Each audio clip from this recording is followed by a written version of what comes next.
The X Zone Radio Show with Rob McConnell is largely an opinion talk show. All opinions, comments, or statements of fact expressed by Rob McConnell's guests are strictly their own and are not to be construed as those of the X Zone Radio Show or endorsed in any manner by Rob McConnell, rel-mar McConnell Media Company, the X Zone Broadcast Network, its affiliated networks, stations, employees, or advertisers.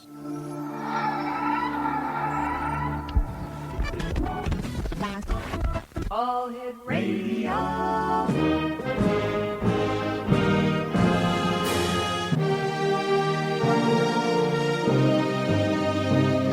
Welcome to the X Zone, a place where fact is fiction and fiction is reality. Now, here's your host, Rob McConnell.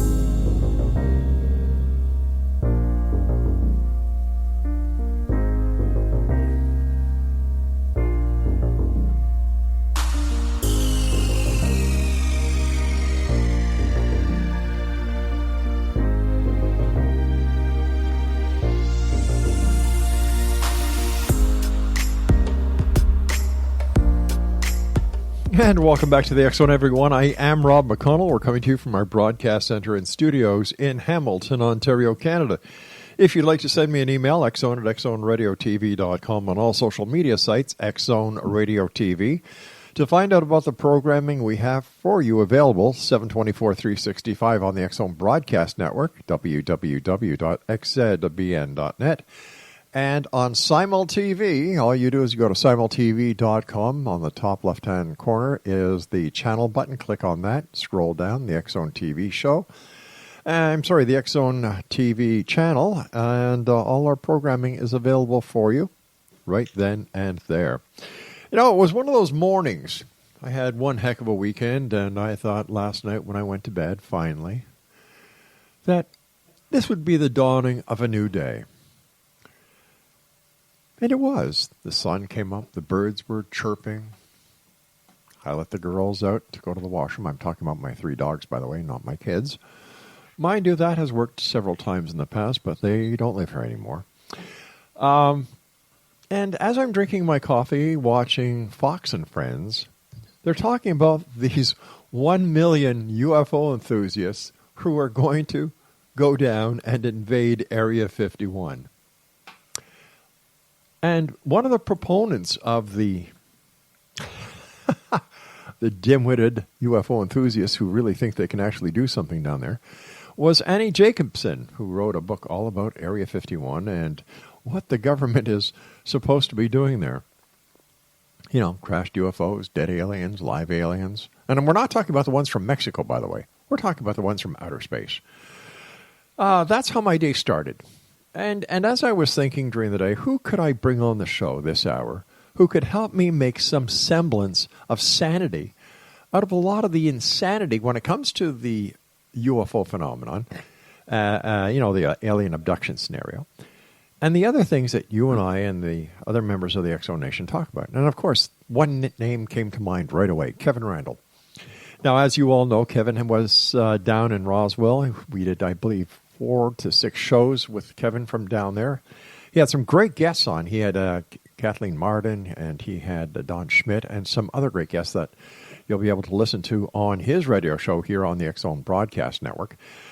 He's also the author of Encounter in the Desert, and for more information about Kevin, visit kevinrandle.blogspot.com. And joining me now from somewhere in the United States, behind the microphone of fate, fame, and fortune, is my good friend, Kevin Randle. Hey, Kevin. Welcome back. Hey, how's it going, Rob? It's going pretty good. What did you make of these people, all million of them, who are anticipating going down to Area 51 and kind of invading it? Well, I don't have a lot of time to talk about this because I got to get in my car so I can join them in this insanity. Well, I'm glad you're going to be doing a live show from there. Great. The thing that struck me when I heard this, the first thing that struck me was, there's signs posted all around them that deadly force is authorized. Yes. So that, the guards want to, they can start shooting them. Now, Kevin, as a former member of the military, a ranking lieutenant colonel, these people, whether they're American citizens or not, if they in fact, invade, I'm putting that in air quotes, invade Area 51, not only are they breaking federal law, but aren't they doing a lot more than that? Like, invading a U.S. military base? Well, that's basically federal law. They're not authorized on the base. The place is fenced, and they could all be arrested. I don't know where they'd put those people, since we've managed to fill up all the other stockades on the borders. But the thing that strikes me is this is a facility which isn't a bunch of a secret anymore. Right. But deadly force is authorized. The guards can kill them. And I don't think they've thought this thing through, not to mention it's kind of hard to get out to that area. And I'm not sure they're going to get 1 million people out there anyway, but it's just pure insanity. The other thing is, I've always thought that Area 51 and that facility is where we are developing the next generation of military aircraft. Right. So there's top secret stuff going on there. But the whole idea that aliens are being kept there or crashed spaceships are stored there came from Bob Lazar. And the problem with Bob Lazar is many of the things he said about his own credentials turned out not to be true. So is he a credible source? Yeah, it appears that he worked at Area 51 for a few weeks. He has a W-2 form that showed he was paid. But I think he had something of a low-level job. But the real point is, he claimed to have been, I think, had attended MIT. They have no record of that. So he said some things like that are very problematic. So the idea is that we have the spacecraft there and the aliens there. It's probably not true. And even if it was true at one point, if I was the government, I'd have moved them a long time ago. So they wouldn't find what they're searching for. So it's just an insane idea.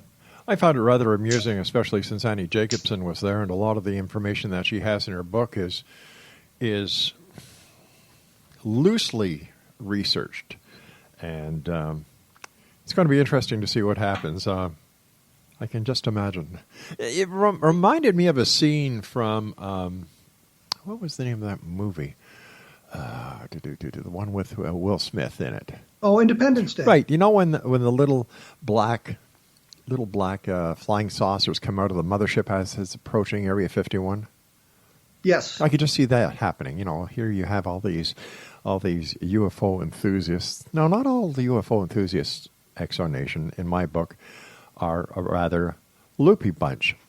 There are quite a number of really sincere, very educated, smart, dedicated believers out there, and that's great. But when you get these people who think they're going to invade Area 51 and expose the bodies of the aliens or so on and so forth, I think there leaves a lot to be desired when it comes to the amount of fruitcake that is left in their Christmas tree nut bag in their head. The other problem, simply, is we've worked very hard to bring some credibility to the UFO field. Exactly. We've tried to embrace the scientific method. We've tried to vet the witnesses. Sometimes we've failed and gotten caught, but it's usually us in the UFO community who expose these people when we find out the truth about them. It's not the skeptics, it's not the debunkers, it's we in the field.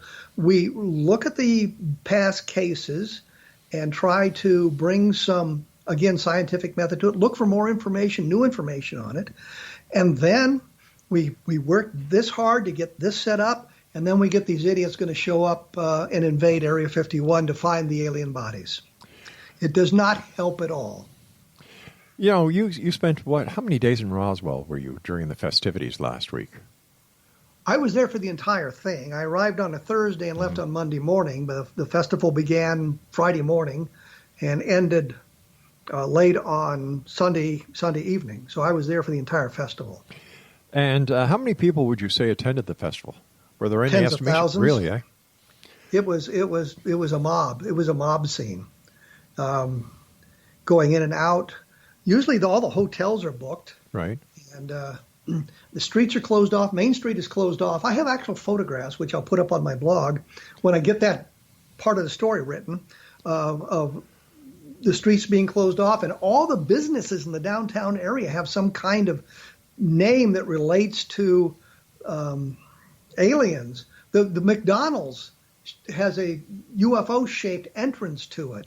The Dunkin' Donuts has a big alien standing outside of it. So I mean, it's become a real, I guess, tourist boom for the city of Roswell. And literally hundreds of thousands of people go through their International UFO Museum on a yearly basis. So it brings a lot of economic development into the Roswell area. It's been great for them. And I would imagine outside Taco Bell they have an alien there too, as well as behind the counter and cooking. We'll just let that one with slip a 10-foot pole.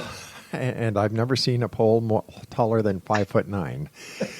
Kevin Randle is my guest this hour, X-Zone Nation. If you would like to find out more about Kevin, you can listen to Kevin on the X-Zone Broadcast Network. The name of his show is A Different Perspective.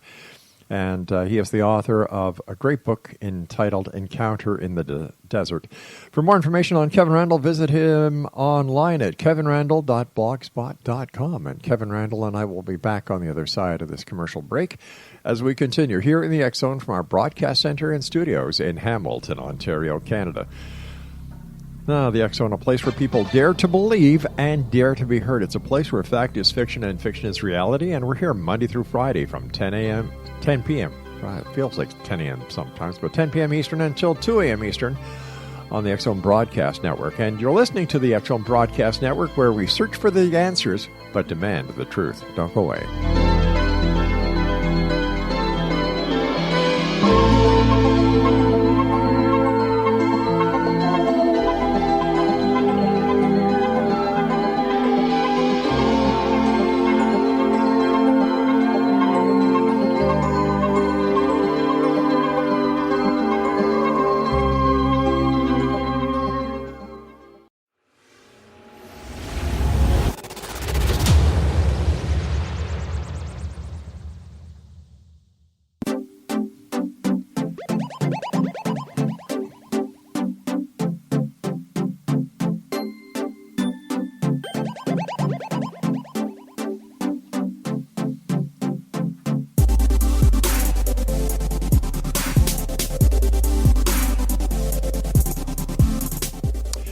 Welcome back, everyone. Kevin Randle is my guest, www.kevinrandle.blogspot.com. He is the host of A Different Perspective on the X-Zone Broadcast Network. And to find out when you can listen to Kevin on the network, just go to our main website at xzbn.net, look at the broadcast schedule, and the rest, as they say, is history.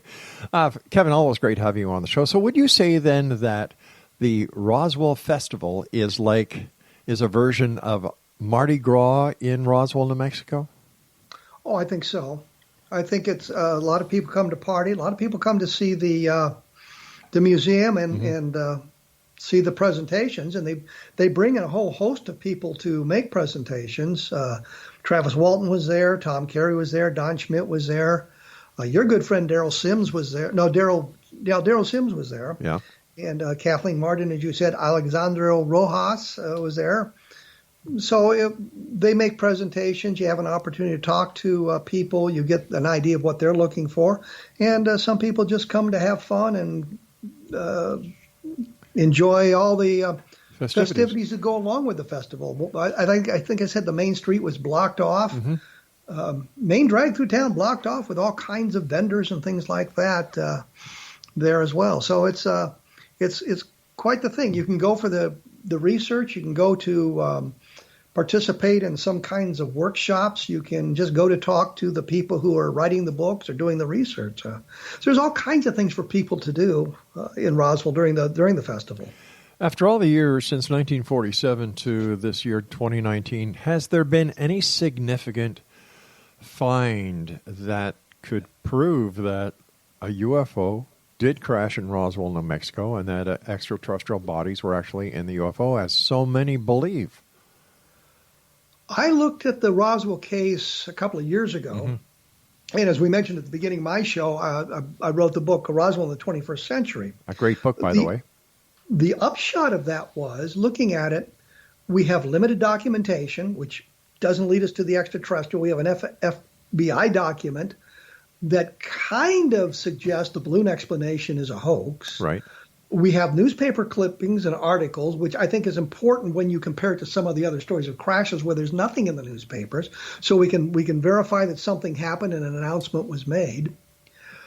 We have not found any journals, any diaries, any letters from anybody who was involved in this thing in 1947.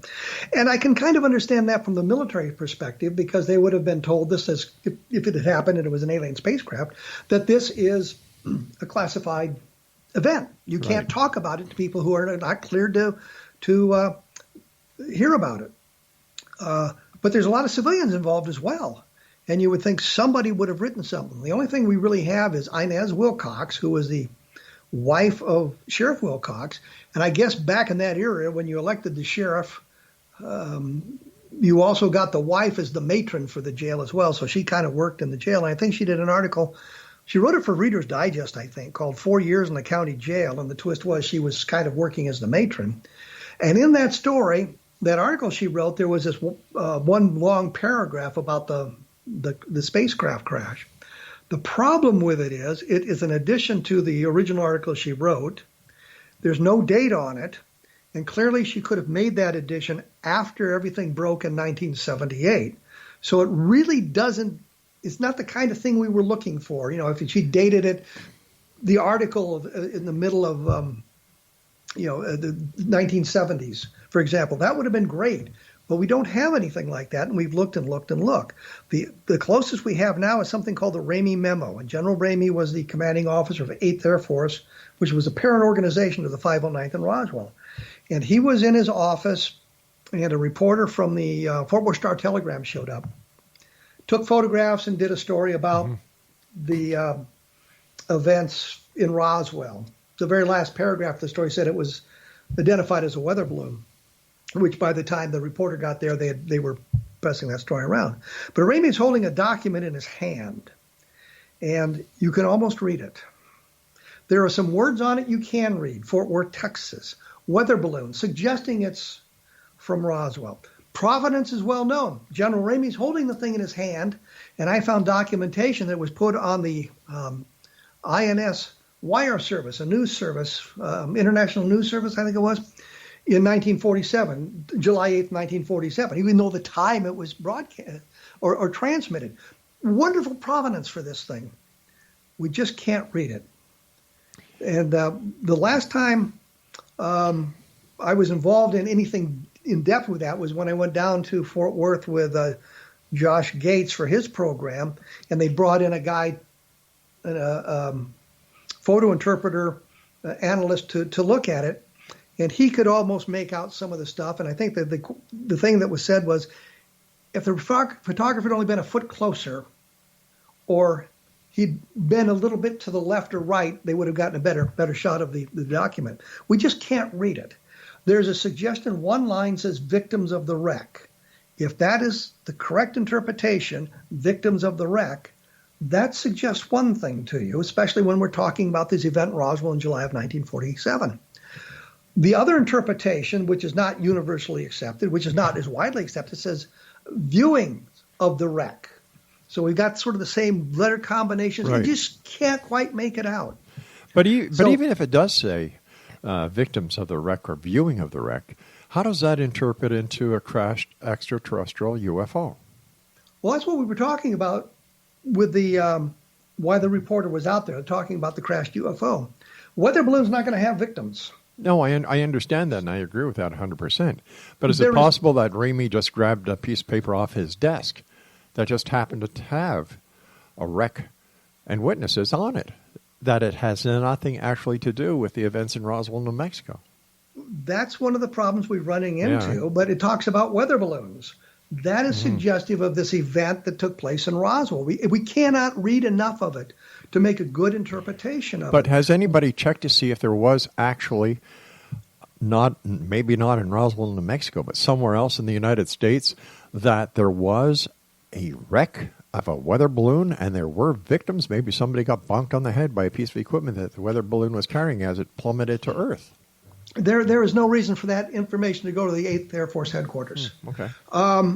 It's pretty clear. J. Bond Johnson, who was a reporter, said at one point that he had brought the teletype message from the news newspaper office with him, and he had handed that to Ramey. If that's true, then that sort of sucks the importance out of the document. If it was something that came through the communications center at 8th Air Force headquarters in Fort Worth, then that gives it a different interpretation. And there should be clues in the text of the message. If we could read the entire message, there would be clues in the text that would give us that sort of information. The problem is we can't read enough of it with enough certainty to make those kind of determinations. David Rudiak has done a lot of work on this, and he's come up with the entire, what he thinks is a proper interpretation of the entire memo. What bothers me is there's no jargon in it, no military jargon, and I've been in meetings where the jargon was flying so fast and furious that it was like a foreign language, and it was almost impossible to keep track of what people were saying. There's no military designations in it. It doesn't look like it's a military teletype, but it could well be. So there's problems with it, and we're hoping that if we could read it, and that may never happen, it may be that we've just gotten to the point where we've exhausted everything we can do, given that the fact that it's on film, and given the fact it's not quite head on, and the guy is the point of focus was General Ramey and not the message in his hand. We may have taken it as far as we can take it, and we may never ever be able to read it. If we can read it, it may give us a wonderful clue about what happened in Roswell. It may suggest aliens, or it may be something completely and totally mundane. Right. The other thing is we know in the Roswell area, and that would include the Fort Worth area and all around eastern New Mexico and western Texas, that there were no military aircraft that crashed. There was nothing that would produce victims. So that's one of the things that we're looking at. But at this point, you can't really say one way or another whether or not this deals with an alien spacecraft. It might not. We just don't have enough information to tell. In your opinion, Kevin, what would have happened if Stanton T. Friedman, who passed away earlier this year, would not have been involved in the Roswell case? Do you think the Roswell case would have just slipped into the darkness of forgetfulness? No. Len Stringfield, who is a very serious researcher living in Cincinnati, Ohio, was doing something that he called crash retrievals. And he was looking at stories of proposed crash retrievals and that sort of thing. And he also got on to the Jesse Marcel story, Jesse Marcel being the air intelligence officer who kind of started the whole thing. And so the story would have built from there. And we've got other UFO crash retrieval stories that have hit the big time, Aztec being one of them. So I think it would have got to play. It was kind of dying out in 1990 when Don Schmidt and I began our investigation, simply because Stanton was off on MJ-12 and others weren't paying a lot of attention to Roswell. So we kind of revitalized the whole thing in 1989. I think is when we began our investigation. All right, Kevin, stand by, my friend. You and I have to take our commercial break. In X Zone Nation, my guest this hour is Kevin Randle. He's the host of A Different Perspective on the X Zone Broadcast Network. And Kevin's show can be heard each and every day at different times to make sure that we hit all the time zones. And if you'd like to find out when his show is on, visit www.xzbn.com and check out the broadcast schedule. He's the author of Encounter in the Desert, and his website is kevinrandle.blogspot.com. And Kevin and I will be back on the other side of this news break as we continue here in the X Zone from our broadcast center and studios in Hamilton, Ontario, Canada. I'm Rob McConnell. Don't go away.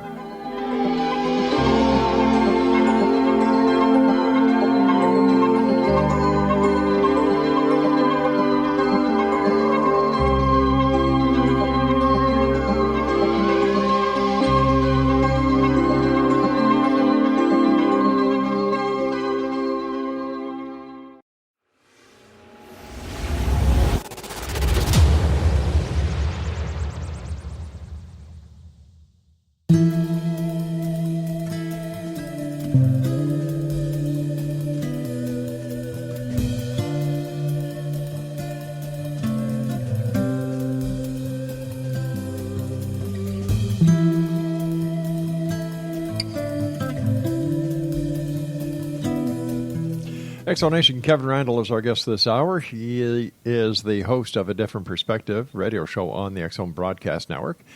He also has a very interesting book that's available, Encounter in the Desert. We're going to be talking to Kevin about that later on in this hour. And for more information about Kevin, he's got a great website, super articles, at kevinrandle.blogspot.com.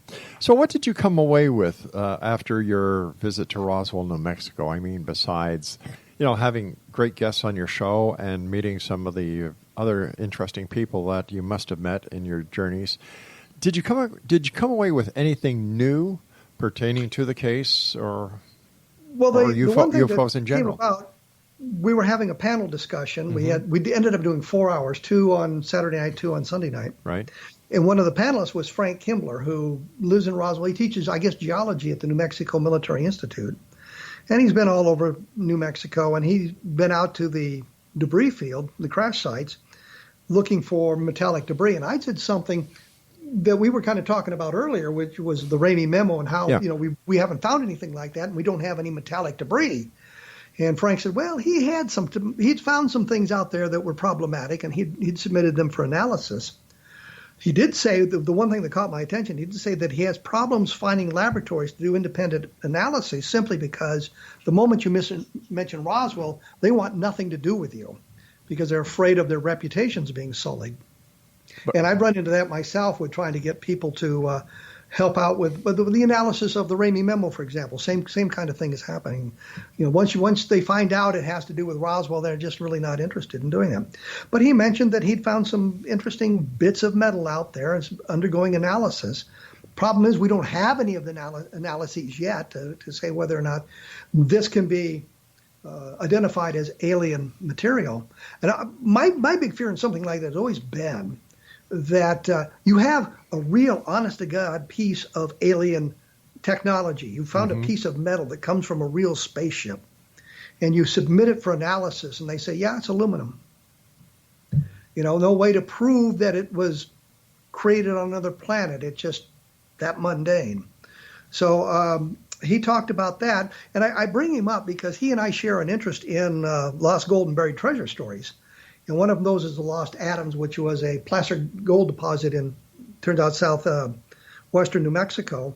Adams came out of it in like 1880 and was talking about how he and a group of men had followed the Apaches into this area where they were allowed to pick up the gold in the placer deposit, but they couldn't go above the falls, and they did that. And the Apaches killed them all except Adams, and he got away. And I've been fascinated with the story since I saw a movie called McKenna's Gold. Frank tells me he's found the place. He's found the Lost Adams diggings. And I asked him about it, and he says, yeah, it's called Apache Box Canyon. You can Google it.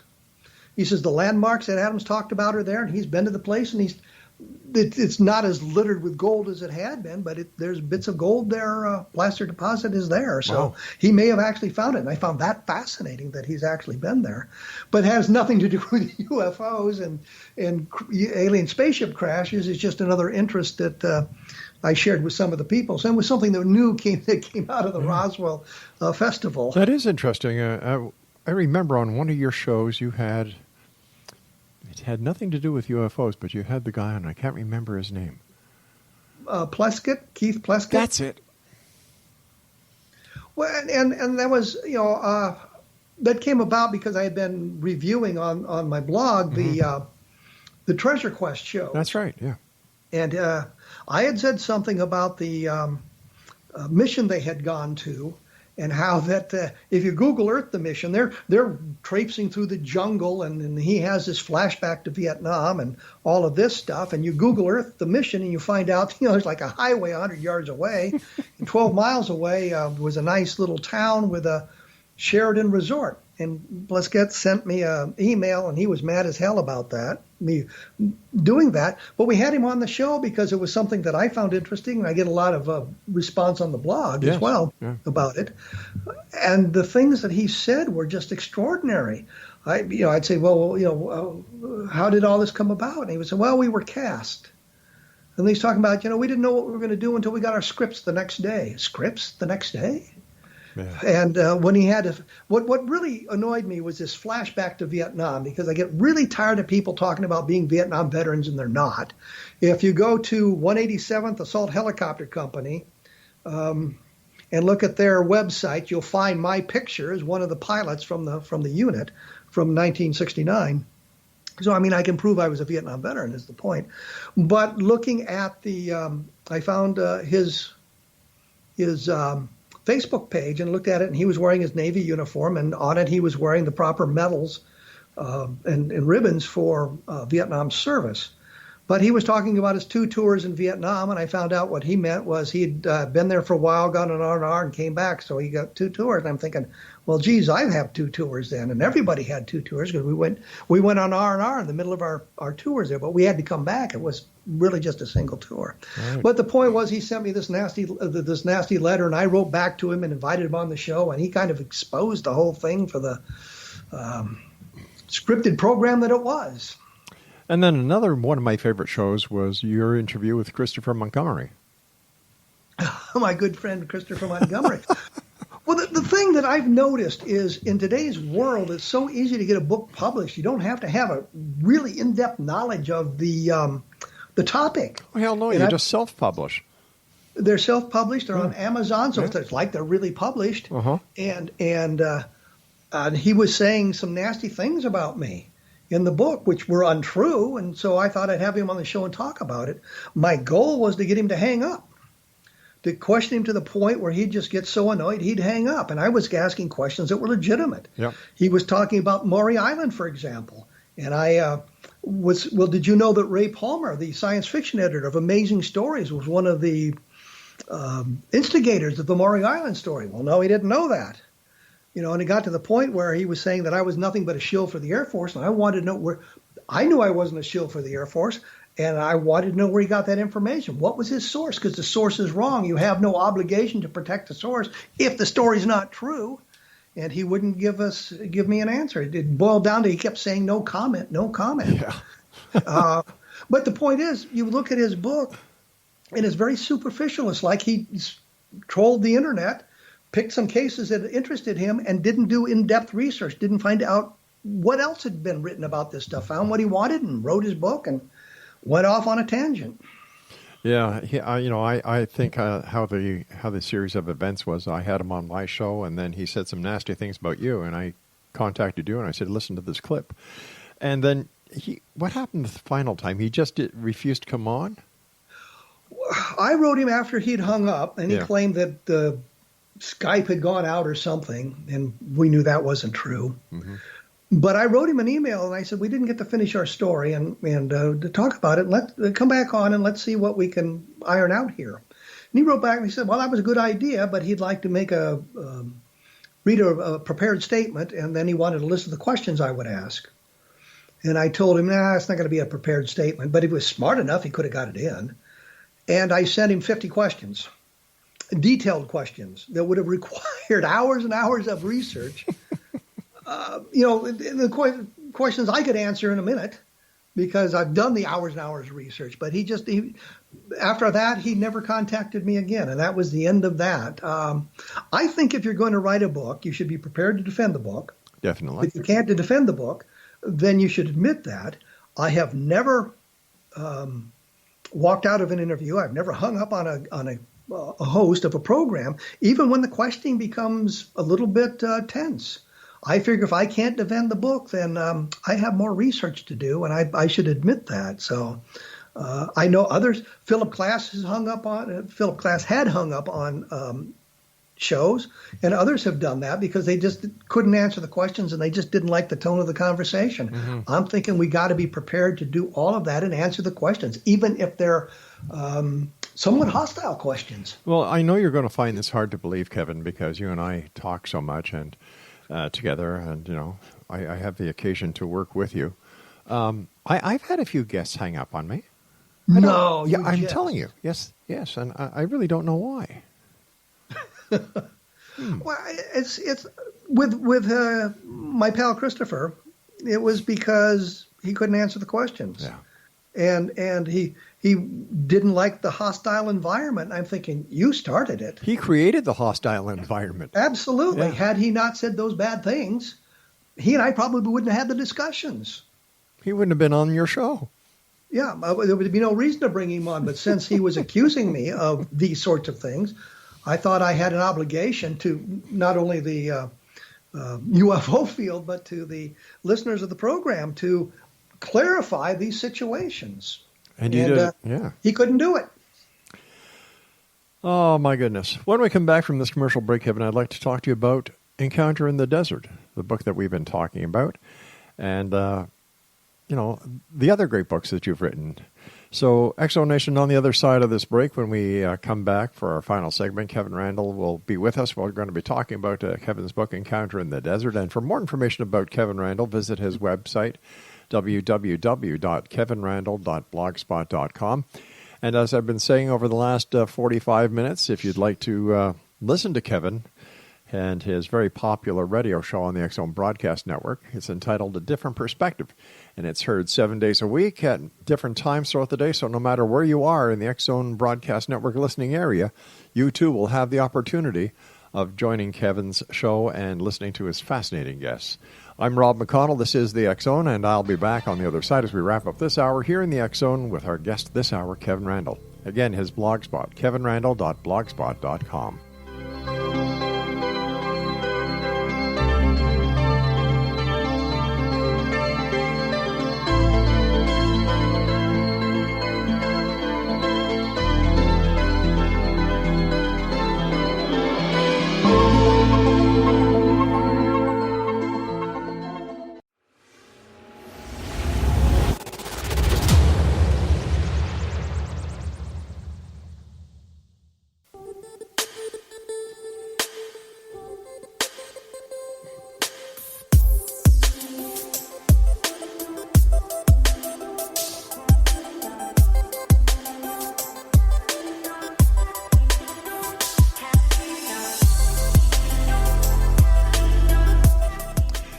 And welcome back, everyone. This is the final hour of this edition of the X-Zone Radio Show with yours truly, Rob McConnell. My guest this hour is Kevin Randle. He's the host of A Different Perspective on the X-Zone Broadcast Network. And for more information about Kevin, he's got a great blog spot where you can find out all about Kevin, the books he has available at kevinrandle.blogspot.com. First of all, Kevin, thank you so much for joining me tonight. It's always a great pleasure talking to you here on the show and working with you on your show. And to you and the many members of the military out there who sacrifice so much for our freedom and our democracy, thank you, sir, for your service. I appreciate that. Kevin, one of the things that I've been meaning to ask you, but every time I have the opportunity of speaking with you, I forget, and I made myself a little note. What is your opinion about the theory about reversed engineering being proof of extraterrestrial existence? I think that came about mainly from a guy named Philip Corso, who claimed he had been given bits and pieces of the metallic debris to feed into the manufacturing arena, the industry, to find out if they could develop things from that. I don't think there's really much to that, because everything that he talked about, night vision, for example, or transistors or that sort of thing, you can go back to the scientific papers from the 30s and early 40s and see the evolution of these products. So it wasn't some kind of sudden quantum leap. So when you look at that sort of thing, there's really no great evidence of that. I've often said, and it used to be a great way of doing it, but in today's world, not so much. If you took a VCR and a videotape and a power supply back to Merlin the Magician, and for those of you who don't know, VCR would be video cassette recorder, and you had a piece of black ribbon, the videotape, black ribbon, and told him to decode it. Well, to do that, you have to understand two things that are invisible, electricity and magnetism. He didn't have the cultural elements. He didn't have the scientific knowledge to do that. Mm-hmm. And I think if you've got an alien spacecraft, that their technology would be so far superior to us, we'd be in the same boat as Merlin would be in. We don't understand how to reverse engineer it yet. As our technology evolves, I'm sure that we would apply that technology to the craft to try to learn some of the secrets, but I just think the technology would be so far advanced that we might not be able to understand it for 100 years, if, in fact, we had a UFO. Yeah, you see, that's the question I posed to Seth Shostak from SETI. How do you know that what you're listening for is actually being sent back, but because of the technology that you're using, you're just missing everything. And that's what a lot of us have talked about in the UFO community and in the science fiction community, for that matter. What if the aliens, wherever they happen to reside, no longer bother to use radio? Yeah. Or what happens if the aliens are not carbon-based, but let's say silicon-based? Or let's say they have telepathy. Yeah. And have no need for radio or anything like that, so they never developed it. Yeah, exactly. So we might be looking for a signal that, or they might have evolved beyond radio and the radio and television to another way of putting out the information. Maybe they stream everything, so you don't have the signals bouncing all around the universe or the galaxy. So we might be looking at the wrong place. We might be looking for the wrong stuff. With the wrong technology. With the wrong technologies, exactly, yeah. Kevin, tell us about Encounter in the Desert. This is the Lonnie Zamora story. He was the police officer in Socorro, New Mexico in April of 1924. April 24th, 1964.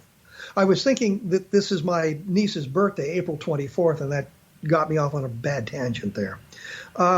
Chasing a speeder through Socorro, heard an explosion or a roar on the outskirts of town, thought a dynamite shack had blown up, drove his patrol car there, and in the arroyo, as he came over the crest of a hill, he thought he saw an overturned car, went down, came up again, thought he saw two beings around it, and got a little bit closer, but they ran around behind the craft. It lifted off in a roar and was gone. So you've got a police officer making this statement. Within minutes, literally within minutes, his friend Sergeant Sam Chavez was there, didn't see anything, but saw the remains of a bush that had been scorched by the flame of the thing, and grass that had been slightly burned, and 4 landing gear impressions. So there was physical evidence left behind. And then within 90 minutes or so, the FBI and the military was involved. And from that point on, you had an awful lot of people on that site looking at it. Hector Quintanilla, who was the chief of Project Blue Book in 1964, tried to find a solution for this case. Went to New Mexico, went to Alamogordo, where there was at Holloman Air Force Base, where there was a lot of experiments going on. White Sands, New Mexico, with a lot of experiments going on, looking for something that would account for the sighting. And he could not find it. It's one of the very few cases in the Project Blue Book files, which is labeled unidentified, where you've actually seen physical beings. There were other witnesses involved, and we know this because they had called the police station prior to Zamora reporting in with what he'd seen. 3 people had called in. The dispatcher didn't bother to take their names. And Richard Holder, who was an Army captain who was involved in the investigation within 90 minutes, in his report he wrote that very night, mentioned that 3 people had called the police station. So we have some good evidence that there were other calls coming in about this case. Nobody tried to find him. The flight path was known. Socorro wasn't that big. Somebody could have knocked on some doors and seen if to try to find something. Nobody bothered to do that, which gives you an idea of how good the investigations were at that time. But the point is, it's a book about that sighting, and all this information is laid out, and what the Air Force did, what the APRO, Aerial Phenomena Research Organization people did. That would be Coral and Jim Lorenzen. What the NICAP guy did, which was Ray Stanford. All these people, what their role was and what they saw and what they heard from Lonnie Zamora. So it's a book that looks at all of that and looks at some other cases that are closely related to it that suggests maybe a pattern, or suggests other cases that should have been brought forward but were not back in 1964. Who called the military? Who called the FBI? Or did they just show up unexpectedly? It's not clear how they got involved. Mm-hmm. One of them is that Holder had been called here. His people had been called at their station on the White Sands Missile Range, and then Holder called the FBI, or the FBI got called first and called Holder. It's not clear who called whom to get them involved in this thing, but they were there within 90 minutes, and that's been documented by the materials that were created that very night. So they were definitely involved. Then Hynek J. Allen Hynek from the Air Force consultant on UFOs. He was there with Sergeant Moody, who was the official investigator, was there 3 or 4 days later. So, we've got all that documented through the Air Force files and what APRO had and the NICAP files and all of that sort of thing. In your opinion, Kevin, what is the hardest part today of being a UFO investigator and author? You brought it up at the top of the show. 1 million people going to storm Area 51. Yeah. That doesn't help. The hoaxes don't help. The jokes don't help. The belief in everything. There are people that just believe everything, no matter how crazy it is. They embrace it because it's what they want to believe. They don't look at the evidence. And I think that's one of the problems I have with some of my books is people think, well, he's a debunker. He's just going to solve everything. And that's not true. I'm just looking at the evidence. Where does the evidence take us? And too often we don't allow the evidence to take us to the conclusion. We decide what the conclusion is and then look for the evidence to support it. 2 TV shows on TLC that are very... is it TLC or the Discovery Channel or Travel Channel, whatever? You've got Unidentified and Project Blue Book. Do you think they are an asset to the UFO community or a hindrance to the UFO community? If you looked at Project Blue Book, it's fiction. It's loosely based on the cases, but it's fiction. Right. I don't think it hurt, but a lot of my colleagues in the UFO community were just outraged by it and thought it did a real disservice for it. Unidentified. And I'm going to be talking to Stephen Bassett coming up here about this because, he's one of these people that's really involved in this thing, and he just wrote a scathing review of the last episode of Unidentified. So we're going to bring him on the program to talk about that and how it may have harmed this whole idea of getting to the bottom of the UFO questions. Yeah, Stephen is one of the largest proponents for the disclosure. And do you think disclosure will happen within our lifetimes? I thought we were moving a little bit closer to it with what had been going on until, of course, 1 million people decided to descend on Area 51. But it looked like with some of the stuff going on in the Navy, reevaluating how pilots would be reporting unidentified aerial phenomenon, because we can't use the pejorative term UFO anymore. How come? Because it's pejorative, it's flying saucers for God's sakes. Now it's unidentified aerial phenomenon. It's just the way it is.